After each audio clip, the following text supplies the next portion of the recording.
कभी सोचा है कि किसी काम को बस कल पर टालने का एक छोटा सा फैसला धीरे धीरे कैसे एक ऐसी आदत बन जाता है जिसे छोड़ना मुश्किल हो जाए? देखिए, ये कोई एक दिन में नहीं होता। तो चलिए आज उस पूरी प्रक्रिया को समझते हैं, जो होती तो हमारी नजरों के ठीक सामने है, पर हम अक्सर उसे देख नहीं पाते। तो सवाल ये उठता है कि एक मजबूत आदत असल में बनती कैसे है? क्या ये किसी बहुत बड़े सोचे समझे फैसले का नतीजा है? शायद नहीं। सच तो ये है कि इसकी जड़ें अक्सर बहुत छोटी और साधारण सी लगने वाली चीजों में छिपी होती हैं। काम टालने की आदत डालने के लिए आपको कोई एक बड़ा फैसला लेने की जरूरत नहीं है, और यही यही इस पूरे विश्लेषण का सार है। आदतें रातों रात नहीं बनती, बल्कि रोज की छोटी छोटी बार बार दोहराई जाने वाली हरकतों से धीरे धीरे बनती हैं। तो फिर ये पूरा मैकेनिज्म काम कैसे करता है?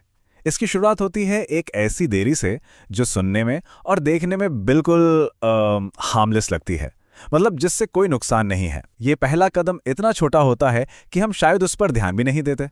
जरा सोचिए, एक बहुत ही आम ख्याल मन में आता है, बिल्स, अरे आज नहीं।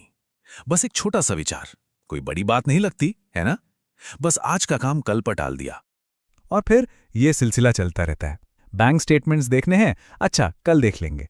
फिर से एक और छोटी सी देरी, बात आज से कल पे चली गई और हमें कोई खास फर्क महसूस ही नहीं हुआ। और फिर धीरे धीरे ये देरी थोड़ी और बड़ी हो जाती है। कोई ज़रूरी प्लानिंग करनी है, अगले महीने करेंगे। अब ध्यान दीजिए, बात कल से निकलकर अगले महीने पर आ गई है, लेकिन काम टालने का जो पैटर्न है वो बिल्कुल वही है।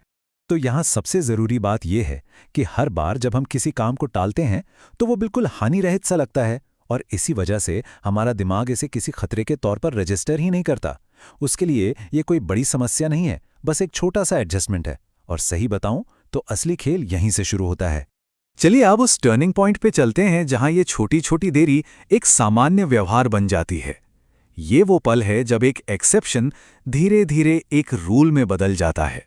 ये पूरी प्रक्रिया 4 बहुत ही आसान से दिखने वाले कदमों में होती है।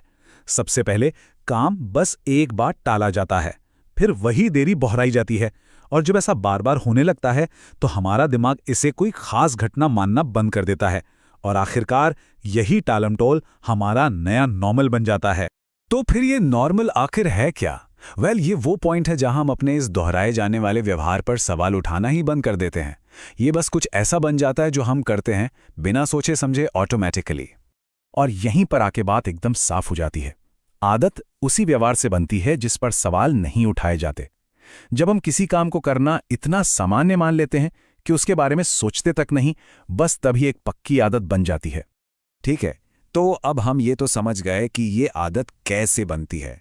तो चलिए अब इसके क्यों पर ध्यान देते हैं। काम टालने की असली वजह क्या है? क्योंकि ये सिर्फ एक प्रक्रिया नहीं है, ये हमारी भावनाओं से भी गहराई से जुड़ी हुई है। यहाँ एक बहुत बड़ी गलतफहमी है जिसे दूर करना जरूरी है। अक्सर ये माना जाता है कि पैसे से जुड़े फैसलों को टालना आलस की निशानी है, लेकिन असल वजह कुछ और ही है। असल में ये उस असुविधा या उस बेचैनी की भावना से बचने का एक तरीका है जो उन फैसलों के साथ आती है।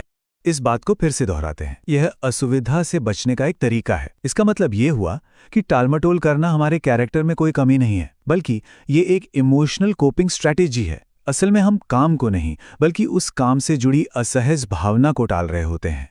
तो अंत में ये एक सवाल है जो हम सबको खुद से पूछना चाहिए। हमारी जिंदगी में ऐसी कौन सी हानिरहित लगने वाली देरी हैं जो चुपचाप हमारी आदतें बना रही हैं, और हम उन पे कभी सवाल भी नहीं उठा रहे? इसका जवाब शायद हम सभी को अपने अंदर ही खोजना होगा।